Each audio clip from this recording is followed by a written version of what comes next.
Hello class 4 এর বন্ধুরা, তোমরা সব কেমন আছো? আশা করি তোমরা প্রত্যেকেই ভালো আছো। দেখো ২০২৬ সালে তোমরা যে সমস্ত পরীক্ষার্থী বন্ধুরা প্রথম পর্যায়ক্রমিক মূল্যায়ন পরীক্ষা দিতে চলেছো, তাদের জন্য আজকের এই ভিডিওটা অত্যন্ত গুরুত্বপূর্ণ হতে চলেছে। তাই ভিডিওটি স্কিপ না করে সম্পূর্ণ দেখার অনুরোধ রইলো। দেখো আজকের আমার আলোচ্য বিষয় হচ্ছে কলা ও কর্মশিক্ষা। তোমাদের কিন্তু পরীক্ষায় কিন্তু এরমই কিন্তু একটি প্রশ্ন কিন্তু আসতে চলেছে। ঠিক আছে? দেখো প্রথমে তোমরা নাম, বিদ্যালয়ের নাম এবং ক্রমিক সংখ্যা তোমরা প্রথমে লিখবে। তারপরে কিন্তু চলে আসবে প্রশ্নের উত্তর লিখতে। দেখো যে কোনো দুটি প্রশ্নের উত্তর লিখতে বলা হয়েছে। দেখো কি বলা হচ্ছে, আন্তর্জাতিক মাতৃভাষা দিবস কোন তারিখে পালন করা হয়?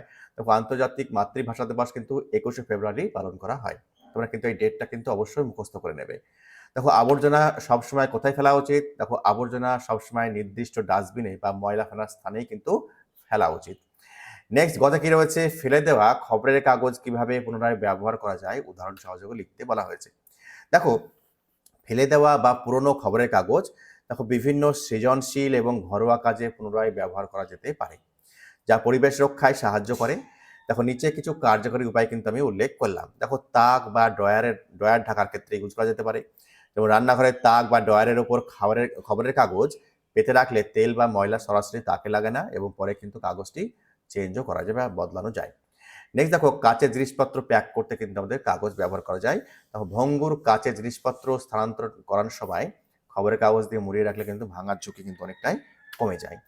দেখো এরপরে কি রয়েছে, ২ নম্বরে কি রয়েছে, বৃক্ষরোপণ বা জল সংরক্ষণের বিষয়ে ছবি এবং রং করতে কিন্তু বলা হয়েছে। এই কাজটি কিন্তু তোমরা নিজেরা করবে। ঠিক আছে? এই কাজটি তোমরা নিজেরা করবে। দেখো এই হচ্ছে আলোচ্য প্রশ্নোত্তরের সেট। তোমাদের ভিডিওটি কেমন লাগলো অবশ্যই কিন্তু কমেন্টে জানাবে। দেখো আর তোমাদের পরীক্ষা ভালো হোক এই শুভকামনা দিয়ে কিন্তু আজকের এই ভিডিওটি শেষ করছি।